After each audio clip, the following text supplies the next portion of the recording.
ఉద్యోగ సంఘాల నేతలతో మంత్రుల సమావేశం ముగిసింది. ఏపీ సెక్రటరీ సమావేశం ముగిసిన తర్వాత సీఎం చంద్రబాబు నాయుడు ఇంటి వద్దకు వెళ్లి మంత్రులు తమ నివేదికను అందజేయనున్నారు. అనంతరం ఏవైతే కనుక గుర్తింపబడిన సంఘాల్లో ఉన్నటువంటి ముఖ్య నేతలు ఎవరు ఉన్నారో వారితో చంద్రబాబు నాయుడు సమావేశం కావడం జరుగుతుంది. ఈ సమావేశంలో వచ్చినటువంటి ఏదైతే కనుక అభిప్రాయాలు ఉన్నాయో వాటికి సంబంధించినటువంటి చర్చించి తగిన నిర్ణయాలు తీసుకోవడం జరుగుతుంది. దీనిపై మనతో మాట్లాడడానికి AP NGOs state president Vidyasagar ఉన్నారు. సార్ అడిగి తెలుసుకున్నాం. సార్ చెప్పండి, ఇప్పుడు ప్రధానంగా మీరు ఏ డిమాండ్లు చేశారు, వాటిలో మంత్రులతో జరిగినటువంటి చర్చలేమి?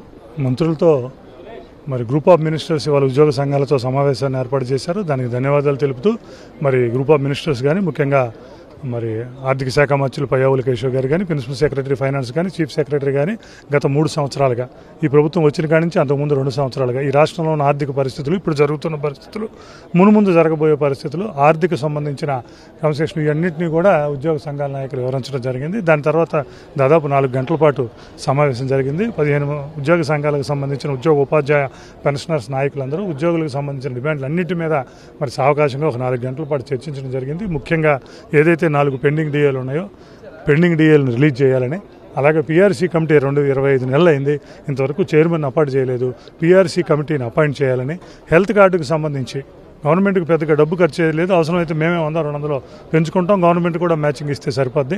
మరి దాని మీద దృష్టి పెట్టకపోవడం వలన, దాని మీద ఫోకస్ చేయడం వలన ఇవాళ ఉద్యోగ ఉపాధ్యాయ కార్మిక పెన్షనర్స్ కానీ, ముఖ్య జర్నలిస్ట్ సోదరులకు కూడా ఇవాళ ఆ మెడికల్ ఫెసిలిటీస్ వచ్చే పరిస్థితి, మెడికల్ ట్రీట్మెంట్ చేసే పరిస్థితులు లేవు, హాస్పిటల్స్ చేయడానికి నిరాకరిస్తున్నాయి. మరి దీని మొత్తాన్ని ఇన్సూరెన్స్లోకి తీసుకువెళ్ళటమా, ఉన్నదాన్ని మెరుగుపరచడానికి ప్యాకేజ్ రేట్స్, రీఎంబర్స్మెంట్ని ఈజీ చేయటము, మేము కడుతున్న డబ్బులు డైరెక్ట్గా ట్రస్ట్కి ఇవ్వటము, సీలింగ్ రేట్ని పెంచడము, ఇవన్నీ ఉన్నాయి టర్మ్స్ ఆఫ్ రిఫరెన్స్. వీటి మీద ముఖ్యమంత్రి గారు దృష్టి పెట్టి ఒక టైం ఫ్రేమ్, ఒక 45 days 60 days పెట్టుకుని ఆ టైం ఫ్రేమ్ లోపు దీన్ని మెరుగుదలకు చర్యలు తీసుకోవాలని, ఇన్సూరెన్స్ ఫీజిబిలిటీని చూడాలని కూడా కోరాం. మరి దాంతోపాటు కాంట్రాక్ట్ ఎంప్లాయీస్ రెగ్యులరైజేషను 60-62 సంవత్సరాల వరకు వస్తాయో ప్రభుత్వ రంగ సంస్థలు, గురుకుల పాఠశాలలు, మరి వారితో పాటు మా పెన్షనర్స్కి మరి చంద్రబాబు నాయుడు గారు ముఖ్యమంత్రిగా ఉన్నప్పుడే 2018లో ఎడిషనల్ క్వాంటమ్ ఆఫ్ పెన్షన్ ఇచ్చారు. మరి తర్వాత వచ్చిన ప్రభుత్వం వాటిని తొలగించడం జరిగింది.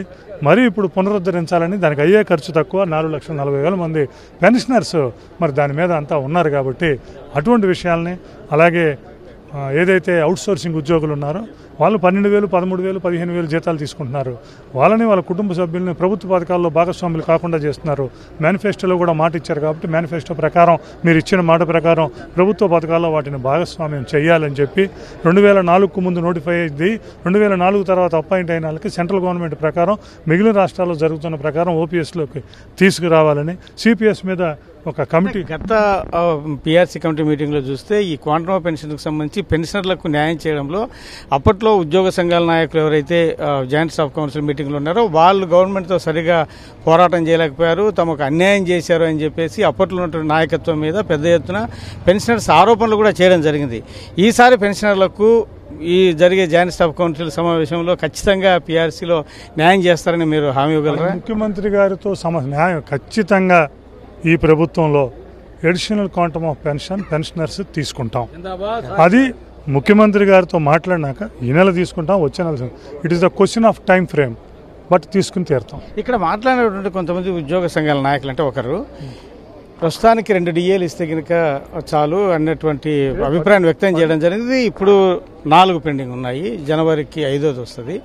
ఇప్పుడు 2 ఇస్తే కనుక మళ్ళా 3 అవుతాయి. మరి ఈ విషయంగా ఎటువంటి చర్చ జరిగింది? అంటే కొంత మీలోనే సంతృప్తి వ్యక్తం చేసిన రాష్ట్ర ప్రభుత్వం ఆర్థిక సమస్యలను అర్థం చేసుకున్నారా, లేకుంటే కనుక ఇంకొకటి దాన్ని ఏ విధంగా అర్థం చేసుకోవాలి? 15 ప్రధాన సంఘాల అధ్యక్షులు ఉన్నారు లోపల. ఎవరి ఒపీనియన్ని వాళ్ళు ఎక్స్ప్రెస్ చేస్తారు. ఎవరు ఎక్స్ప్రెస్ చేసిన ఒపీనియన్ మీద నేను కామెంట్ చేయటం కాదు. అంటే 2 ఇస్తే సర్దుకుంటామని చెప్పేసి ఎక్కువ మంది ఏమైనా చెప్పారా? 4 DAలు పెండింగ్ ఉన్నాయి, జనవరికి వచ్చేసరికి 5 ఉంటాయి. అందుకని 4 DAలు ఉన్నాయి కాబట్టి DAల భారాన్ని తగ్గించండి, ఉద్యోగులకు దీపావళిని తీసుకురండి అని కోరాం, అంతే. అది దాన్ని అందరూ కలిసి ఇట్లా అన్నమాట కూడా కాదు. ఎవరు అభిప్రాయాన్ని చేసాం, ఎవరు దాని మీద ఇచ్చేలా.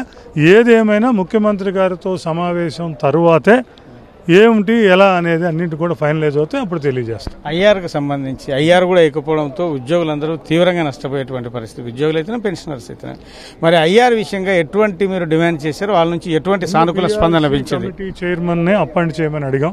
పీఆర్సీ కమిటీ చైర్మన్ అపాయింట్ చేస్తే ఐఆర్ డిమాండ్ పుట్టేస్తుంది.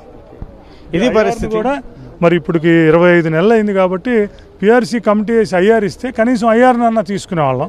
ఇప్పుడు ఐఆర్ కూడా లేకుండా పిఆర్సీ కమిటీ లేకపోవడం వలన ఐఆర్ని నష్టపోతున్నాం, మా టైంని నష్టపోతున్నాం, వేతన సవరణ పరిమితిని నష్టపోతున్నాం అనే విషయాన్ని గ్రూప్ ఆఫ్ మినిస్టర్ దృష్టికి తీసుకొచ్చాం.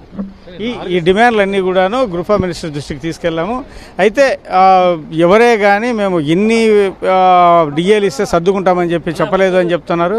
మొత్తానికి టోటల్గా చూస్తే ఈరోజు జరిగేటువంటి సమావేశంలో ఏవైతే ముఖ్యంగా ఆ మంత్రుల దృష్టికి తీసుకెళ్లారో వాటిన్నింటినీ కూడాను చంద్రబాబు నాయుడు దృష్టికి తీసుకెళ్లిన తర్వాత అక్కడ ఆయన తీసుకున్న నిర్ణయాన్ని బట్టి మేము తగిన నిర్ణయం తీసుకుంటామని చెప్పి విద్యాసాగర్ స్పష్టం చేస్తున్నారు. కెమెరామెన్ అస్గర్తో విజయ్ చంద్రన్, ఏపీ సెక్రటరియట్ నుంచి.